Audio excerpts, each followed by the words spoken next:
Good morning and welcome to Lattes and Leaders with Dr. Brad Johnson, best-selling author and accomplished public speaker specializing in education and educational leadership. I am your co-host, Jeremy Johnson, organizational psychology consultant specializing in career coaching, training, and development. Meet us here each week to discuss topics in education and leadership and meet with some of the top education talent and thought partners from across the globe. So grab your latte, sit back, and enjoy a relaxed conversation that will leave you informed and encouraged. Welcome to Lattes and Leaders, and we have a very special guest with us today, Stephanie Simpson from the AMLE. She is the CEO. Welcome, Stephanie. Thank you so much for having me. I'm excited to talk with you today. I'm excited to talk to you too, because I know you do a lot of work with the school districts and especially at the middle level. And so being the CEO, I know you have a lot of challenges and a lot of pressures on you. So before we get into all that, if you don't mind, maybe to just take a minute and kind of share your own educational journey with us. Sure. So I have had the privilege of leading AMLE for the last 5 years, but I'm actually not an educator by training. I'm actually a lawyer. So after I went to law school, I started my career in public policy and did a lot of work in medical education. And then had the opportunity to work at the American Psychiatric Association. And they run a really phenomenal program out of their foundation that helps train educators so that they can identify adolescent behavior that's normal adolescent development, some of the quirky things that we see kids go through and that we can help support them through, and then what might need additional intervention from a medical professional so that we can really, support kids that are struggling with maybe some mental health issues. And I loved that program. I loved that space. Just these kids are going through such an amazing transformation during those middle grades years. So when the opportunity came and AMLE was looking for a new leader, I really jumped at that. I also have a lot of educators in my family, school principals and teachers. And so I kind of got the amazing individuals who want to work with young adolescents. They really are a unique subset of educators who just thrive when they're working with these tweens. So I have just enjoyed every minute of the people, the students, just every aspect of my job is pretty fulfilling. Oh, that's awesome. And yeah, I can totally relate. I was actually a middle school science teacher. Oh, So great. all the hormones and all the craziness that goes with it, like you said, it takes kind of a special breed to be there, but it is so rewarding to see them grow and develop. So I love that different journey. And as you take on this role as you have for the last 5 years, what do you think maybe you brought with you from your educational background that is really benefited you in your role? Yeah, I think one thing that I've worked a lot on in my career is I think what's underutilized in the association space is that we really are an association of people associating with each other who share a passion. And so AMLE had this just really wonderful mix of educators from around the world who are in incredibly different settings, who were working in different ways to meet the needs of young adolescents, but we weren't necessarily communicating with each other as much as we could be to really leverage the power of that community. So in the last 5 years, we've really done a lot of work to amplify some of the amazing work that's happening in our middle grade schools and to better connect those educators together so that they can be building off of each other, supporting one another. We're too small of a space in the middle grades and often underfunded as compared to maybe some of our elementary and secondary colleagues. So we really need to support each other. And so it's been a privilege to connect some of those dots and really build a more cohesive membership community through our AMLE structures. When you think about your role, and that's all the duties and the pressures and things and the interactions with others, what do you think is your one or two most important qualities of leadership that have helped you be successful in this space? I'd say it's empathy, and that's a skill that I've even developed further in the last 5 years because when we are looking at a membership community of 35,000 educators all over the world, they're going to be working in significantly different settings. They might have different belief systems or political leanings, and we know that that's become pretty divisive in the last few years. But at the end of the day, every single one of these educators, they've chosen to be a member of our association because they care deeply about these kids and they want what's best for these kids. And so when we align ourselves around that shared interest, I think we can break down a lot of those barriers and see where we have a lot more commonality than we do differences.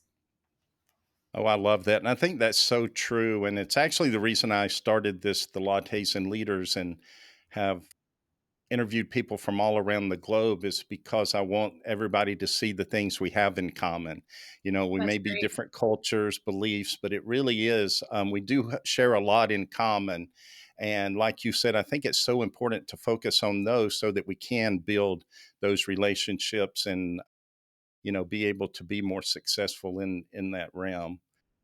I appreciate you taking that on because I think we need so much more of that. Yeah, it is. It's so true. It's and I think it's interesting for people to see the different cultures and to see, wow, education's kind of the same everywhere, and we all deal with a lot of the same issues everywhere, regardless of where they're at. Whether it be funding, like you said, or just the respect given to teachers, Yeah. teacher pay. Yes. So all of those things we have in common. When you look back on your own educational experience, was there anyone that really greatly influenced you? So many. I had such a wonderful education experience, and in thinking about it, I feel like I always had the right teacher at the right time or the right principal at the right time who was able to kind of meet me where I was at and give me exactly what I needed in that moment.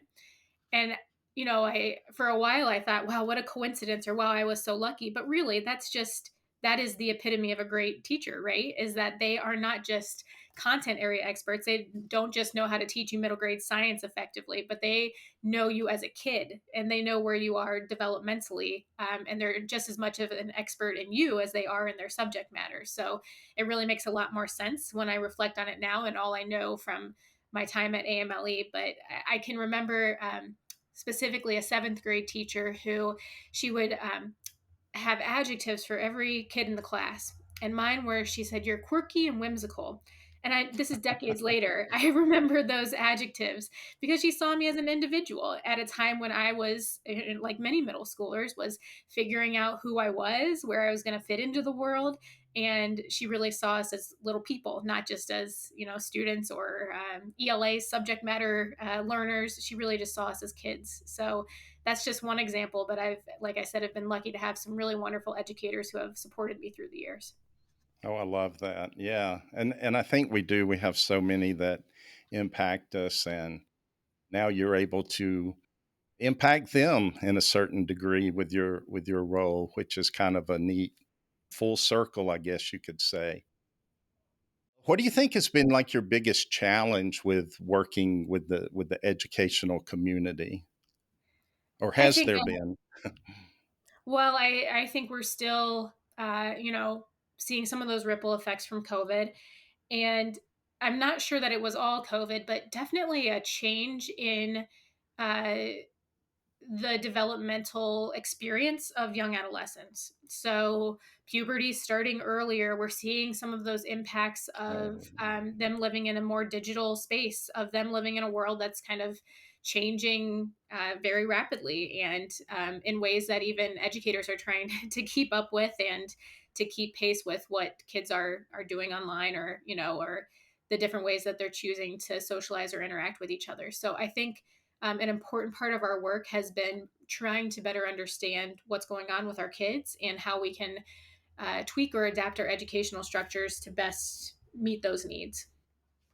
yeah, and kind of piggybacking on that, because I think you're so right, especially with the middle age group. We're trying to figure out social media and technology and how much is too much. I saw on the news this morning that they're actually considering passing a law where they have to provide a warning on social media, kind of like they do cigarettes. that it's bad for Oh, your health. And so I right. thought that was interesting. How has it been with, we went through COVID, like you said, but now there's so many more issues with social media and technology and stuff. How do you see the role of AMLE changing, or the focus going forward, maybe with AI and everything? Is there like a different or goals or change of goals or that you see that are needed maybe? Yeah, I think one thing we've done that I'm really proud of is previously we didn't really have a great mechanism for AMLE to listen directly to our students. So in the last 2 years, this was the second year that we've done our middle school student sound off.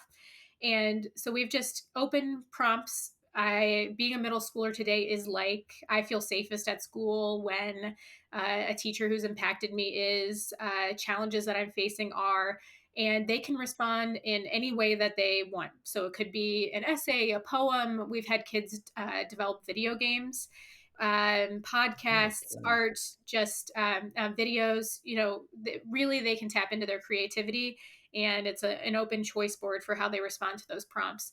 And we've learned so much from the hundreds of kids who have responded to that, and that's really helped us reevaluate our own priorities and to make sure that we're listening directly to kids. We talk a lot about student voice, but we weren't actively listening to students' voices. So I'm really proud that we've integrated that into our work. And so as we move forward, I really want to amplify and continue to think about ways that AMLE can set the tone for our community about how we can integrate students into how we're thinking about designing educational experiences for them, because they're going to come, they're coming into our schools and they're better experts in social media or in AI or in all of these different technologies than often our teachers are, just of the nature of them being digital natives. So we need to work together with them to find the right path forward, the right balance and the right mix, because we can't completely, take technology out of our schools. That's just not going to set them up to be successful in the future, but there has to be that right balance. It is interesting, like you said, that they probably know more than the teachers. I always joke that one of my nephews, when he was like 4 years old, he couldn't read or write really, but he could fix anybody's computer. He would be the one we would be like, fix this, and he could. So definitely digital natives. The other thing too, like you said, is giving them voice. We always talk about student agency, and it's funny because I know we don't in education like to think of education as a business, but it really is. And the students are our customer, and we're the only business that doesn't listen to our customer.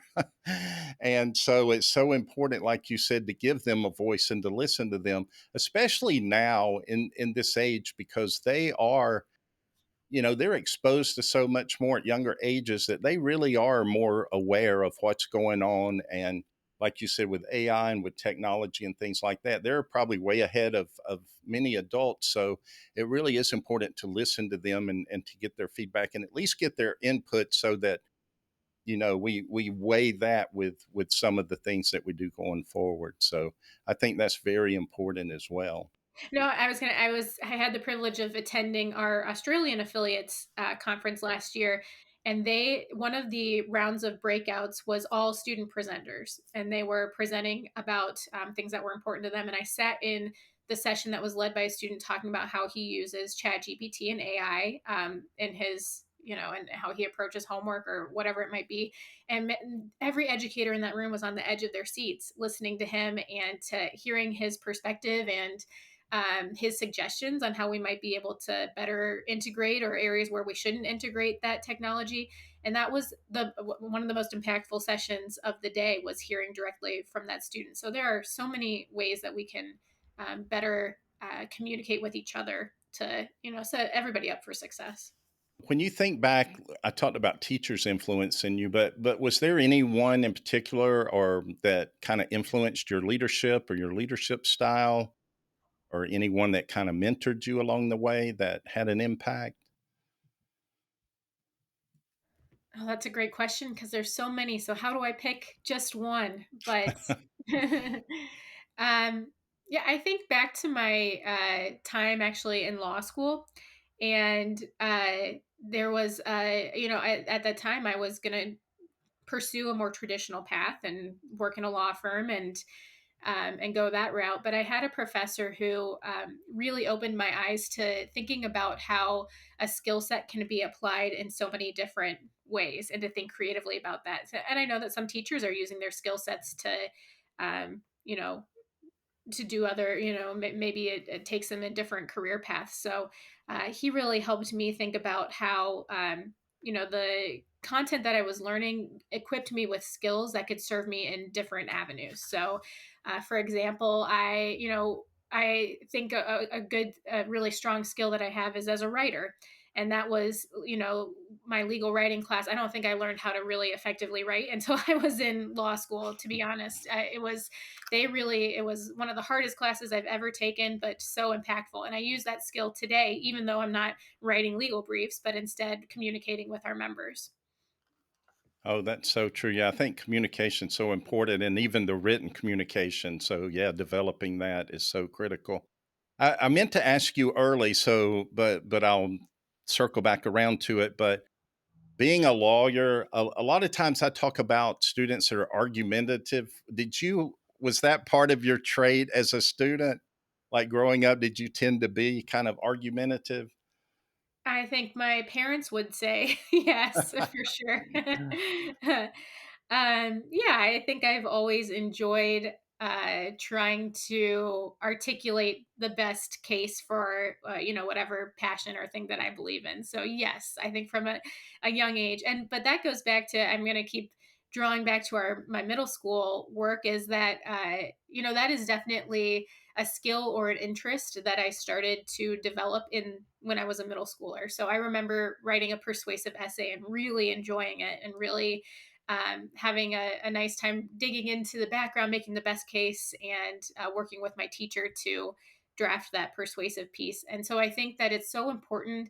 Sometimes we think of career exploration or these pathways starting in high school, but we're really starting to hone in on our interests, what we like, maybe what we don't like in those middle grades years. So I highly encourage schools to think about some of those low risk opportunities to really open up interest seeking activities for students in the middle grades. Absolutely. And the reason I asked that about argumentative was for a reason, because one of the things that I believe and share is that we need to reframe what we think are bad behavior sometimes because, to a teacher that's highly agreeable and kind and caring and stuff, if they have a student that's maybe argumentative, they see that as bad and as a bad trait and want them to stop that. And in reality, a lot of times that's just a personality trait of someone. And so when we reframe it and not think of it as bad, but think of it as a behavior that they can improve and use, that it may actually be a strength, not a bad thing, because my point and that I share goes back to with you with law school is I'm like, if you're in a courtroom and you have a lawyer, do you want them to be able to argue well? Right. And of Right. course we do.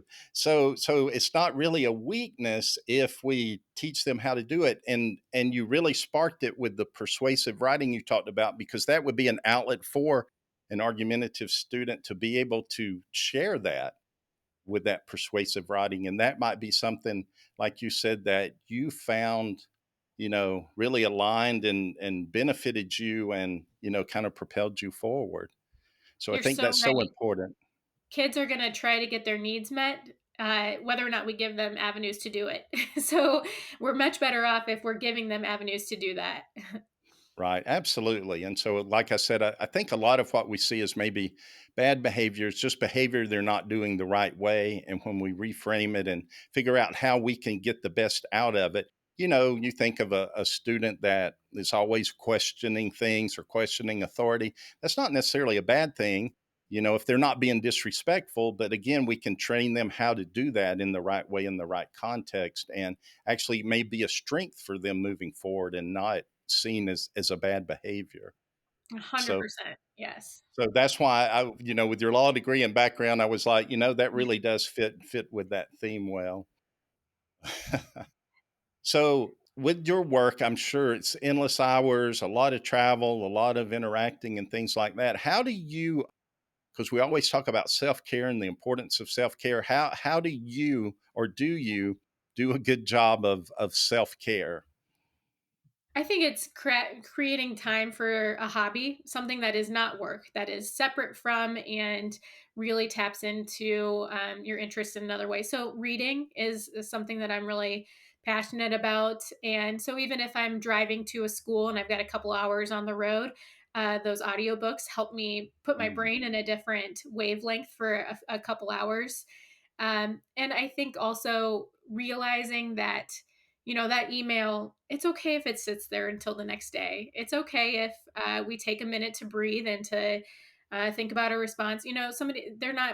We think of it as so urgent, but the person on the other side isn't necessarily sitting on their computer waiting for your response. So it's okay to step aside and have dinner with your family, or to do some of those things that take care of you as a person. absolutely. Yeah, that's so true. And I think that I like that analogy with the email. You know, a lot of times, especially educators, if they get the email, they feel like, oh, I've got to respond immediately. And, let it sit. The world won't end if you wait till the morning or wait till tomorrow to respond to it and And take that and time. set those boundaries. It might even be, I've seen your email and I need a little bit of time to respond. I'll get back to you tomorrow. So then it's not, sitting in your mind, oh, I haven't gotten back to them. They're probably sitting there waiting for it. No, they know that you've seen it and you're taking some time to respond. So I think we should set some of those boundaries for ourselves and then keep ourselves to them. Yeah. And I think you probably set a good example with that of probably being more assertive coming from the law background. I know a lot of teachers tend to be what we call high agreeableness. So they aren't good at setting boundaries and they aren't good at saying no and those types of things which can just build and build and just add stress and burnout. So it is important. I think it's so critical for teachers to understand that, and leaders too. A lot of educational leaders, I think, sometimes have trouble setting those boundaries like you're talking about. And it's so important for those leaders to set those boundaries, because if they don't have the boundaries, then it's harder for their staff to be able to set those. So I think leaders can set an example, and they can also empower their staff by letting them know that it's okay to have this boundary, or even providing some PD on how to set healthy boundaries. I think wellness, like you said, it's a lot more than the morning yoga or the mindful moment. It's really about creating structures within our schools that allow our staff to be healthy.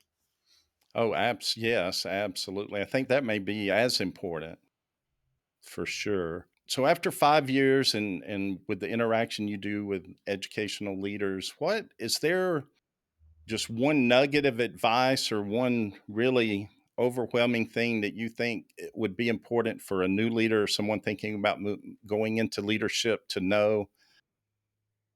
If it's okay, I'm gonna focus my answer on the middle grades, because you've given me an opportunity to talk about my biggest pet peeve.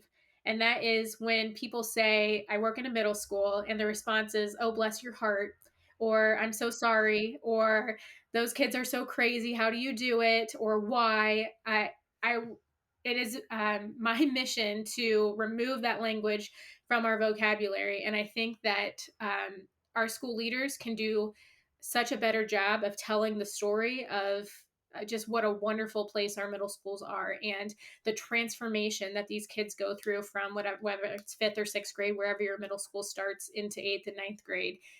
That they've become these little adults, and that we've helped to craft for them the dispositions, the values, the interests that they're going to have. So it's really been at the crux of some of our work to rebrand the middle grades, and we can't do that without school leaders who are willing to share that positivity and to share some of those success stories. So I would say to a leader, and I think that's applicable to any grade, is to tell the story of your school, to make sure that you're communicating all the wonderful things that are happening, because that really helps to build that buy-in with your community, and establishes trust, so that when an issue does arise or something does need to be dealt with, you've established that trust with your community, that you've created a positive space. Yeah. Oh, that's such a good point. I think it is. And like you said, especially for middle school, because that is, and I guess we're all guilty of it at times, the bless your heart and things like that. Yep. That was really good. But, but telling their story, you're so right. One of the things I share with administrators is if you don't share your story, somebody else will. And the Exactly. person that will is going to share a negative experience. And that's what's going to, spread. So it's really critical to, share, highlight the story and the good things that we're doing for students, like you said, because we know they're middle agers, we know what they're going through, but they are just children trying to figure out life and figure out where they belong and figure out who they are. And, it's just such an important time for teachers to build those relationships with them and help them, get to that next level. Absolutely. All right. So, one last question, and this will be the hardest one. So, because this is Oh called no. Lattes and Leaders. So, what is your hot beverage of choice? I am a cappuccino fan. Cappuccino. Okay. Yep. I live on my Nespresso machine. And sometimes it's this might be a little embarrassing. Sometimes it travels with me. So when we have a big conference, I may or may not bring that with me to make sure that I have constant access to that. So my hot beverage of choice is that cappuccino. Oh, so you're not kidding around. No. I love it. All right. Well, thank you so much for being on. I loved what you're doing. I love the thought process you have for the middle grade levels. And you really do seem to have a passion for that level, for helping the adults in that space, and because ultimately they're helping the students in that space. And I think that is one, like you said, that's often overlooked because elementary, we're looking at getting them into school and getting them acclimated. And then at the high school, we're trying to get them ready for college or the next level. And so sometimes the middle school kind of gets left out or, thought of last. And so that really is such an important age and pivotal age for students that, appreciate the work that you're doing in that space. So thank you for taking the time to share. Well, thank you. And thank you for all you do to support our educational leaders. So we need more people that are lifting them up and, like you said, having some of these conversations. Yeah, absolutely. All right. Well, thank you so much. And I hope you have a great day. Thanks, you too. This has been Lattes and Leaders with Dr. Brad Johnson. We hope that you leave today feeling informed and inspired. For more educational content, be sure to add this podcast to your list and follow Dr. Johnson on any and all social media platforms. For more information on Dr. Johnson, Jeremy Johnson, and special guest, check out drbradjohnson.com. That is DOCTOR, bradjohnson.com. Hope to have you back soon.